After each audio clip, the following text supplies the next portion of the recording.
Good morning din sa iyo, Carla, at good morning, boss. Tama nga kayo, no? Sumapit na po ang Pilipinas sa panahon ng tag-init. At para nga naman po malaman natin kung ano nga bang mga dapat nating i-expect ngayong hot and dry season. Of course, ngayong umaga, ating makakapanayam si Pag-asa Weather Forecaster Alzar Aurelio. Good morning, Mr. Aurelio.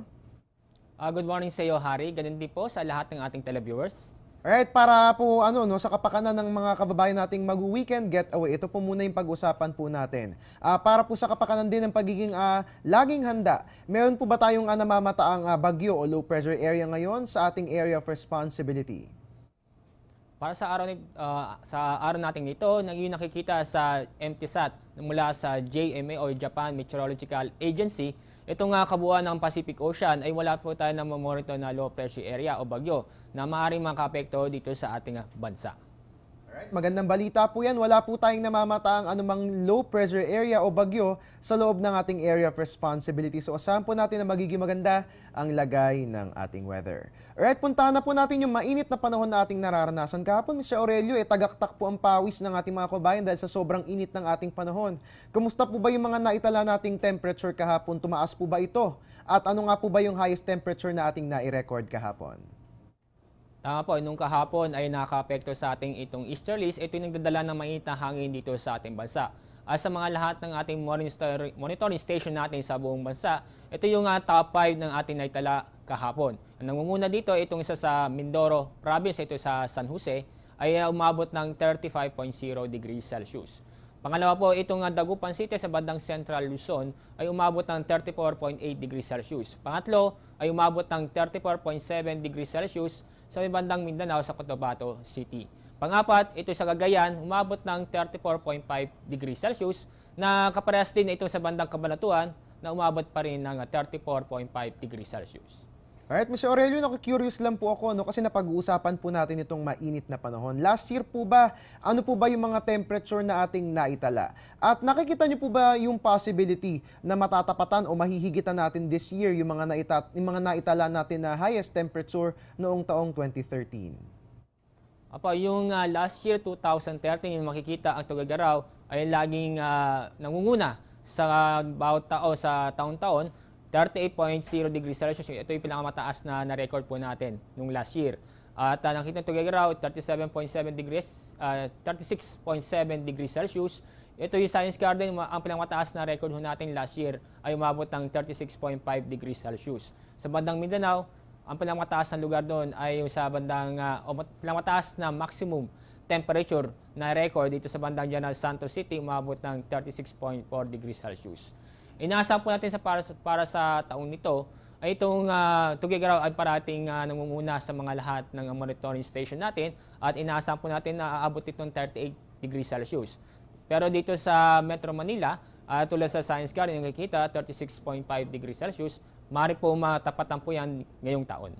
Alright, Mr. Aurelio, follow-up question lang po. Nakaka-curious po kasi nabanggit nyo nga po at gaya ng ating nakita sa ating mga figures, yung Tuguegarao nga po palagi ang may highest temperature na ating naitatala. Ano po bang dahilan? Bakit mainit doon sa nabanggit na lugar? Pwede po bang paki-explain sa amin kung anong dahilan kung bakit nga ba highest temperature palagi ang ating naitatala sa nasabing lugar?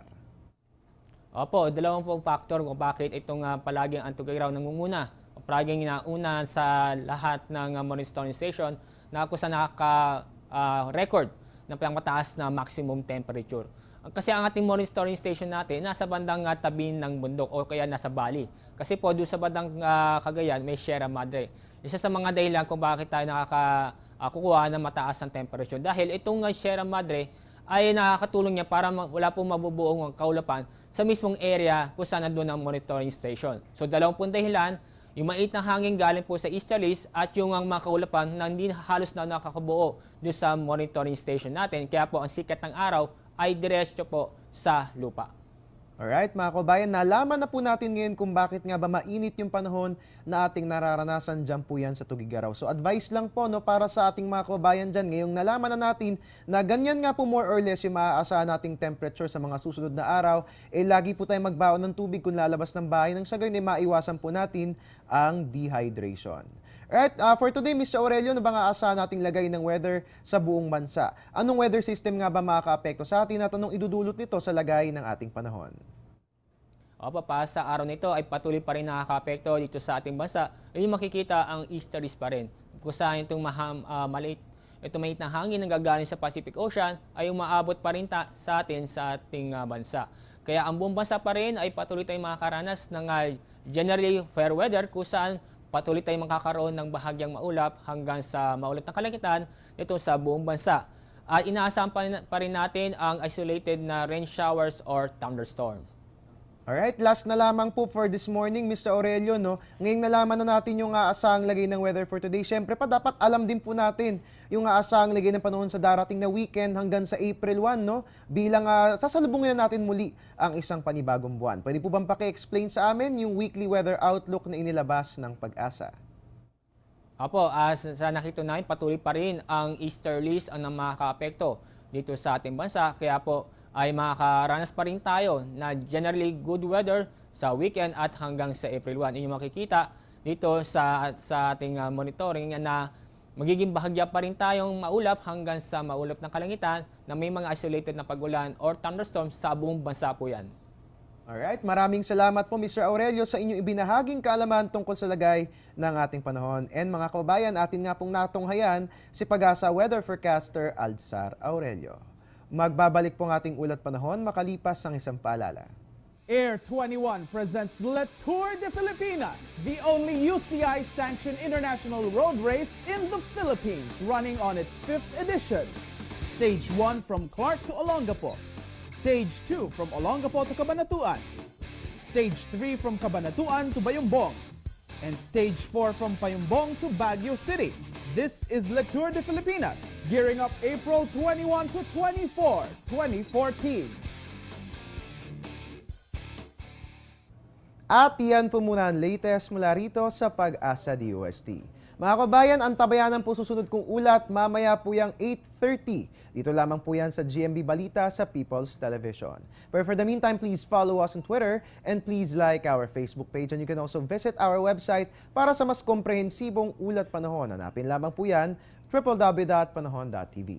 At ngayong Tengkarets Friday morning at your service po, ang inyong weatherman Harry Bayona nagpapaalalang tiwala lang. May tamang panahon ang bawat pagkakataon. Magandang umaga and back to studio.